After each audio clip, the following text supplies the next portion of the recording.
number 5 Washington beating number 20 USC 52-42. Now, because I'm an Oklahoma fan, this does feel reminiscent of 2016 Oklahoma versus Texas Tech, where you had Baker Mayfield versus Patrick Mahomes and all of the offense. And you know what? That's how it felt from the word go, with the Huskies down in a Coliseum that they still put a tarp in sections because they can't fill it up. Now, when I get to see Caleb Williams do his thing, I enjoy watching Caleb Williams do his thing. Also means he's going to put the ball on the floor. Okay? Also means he's going to make some plays that you would rather have back. But what you can also count on is if you play offense for the other team, you're going to go get yours. And since Washington is a team built to go get theirs, they could not wait to line up against an Alex Grinch defense that we have been pummeling for being so bad. 49 to Cal, 48 to Notre Dame, 52 in this game to Washington, 41 to Arizona, 41 to Colorado. It's just bad, but it kept getting worse. How does it get worse when Washington puts up 52 in a 10-point win against you? Well, you hit your scoring average if you're USC on offense, and then you gave up over 300 rushing yards to a team that does not major in running the football. As a matter of fact, Dylan Johnson had over 200 yards from the line of scrimmage and I think 192 on the ground against SC. Against Arizona State, Dylan Johnson rushed 6 times for 8 yards total. Washington could not move the football on the ground against Arizona State. And against SC, they went for 300. Okay?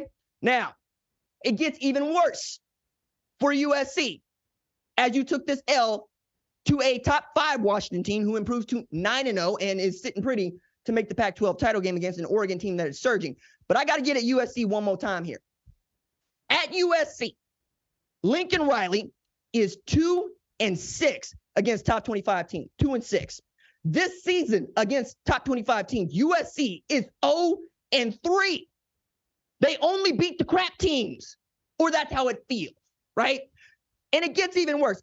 Riley has already matched the number of losses against top 25 teams that he had for his entire tenure at Oklahoma. At Oklahoma, Lincoln Riley was 15-6 against top 25 teams. He ain't been at USC no 3 years. And this is where we're at already with 3 losses. And USC does not take losing well. I don't take losing well, but it feels like it hurts them in a different sort of way. Meanwhile, Michael Penix Jr. did not have the best game of his life by any stretch. I don't even think he hit his passing average. 22 of 30, 256 through the air, 2 TDs and a pick. Ho-hum average for him. And yet he takes a commanding lead in the Heisman race because he is the best player on an undefeated football team for which he makes them go. You can't say that about, say, Carson Beck at Georgia. You understand what I'm saying? People try to say that about J.J. McCarthy, but we'll get to Michigan and who they have or have not played in a little while. Dylan Johnson will never have a better game.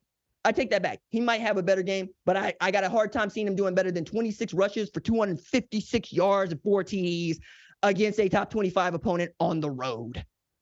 That's tough. That's all the way tough.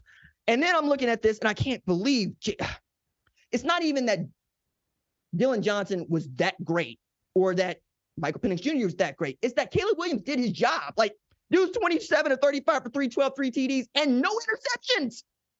Meaning that the offense at USC, once again, did what the offense is supposed to do.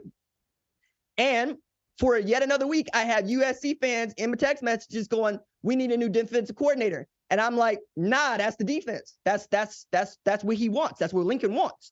He had him at Oklahoma. He's kept him at SC. That's just what you have. That's who you are.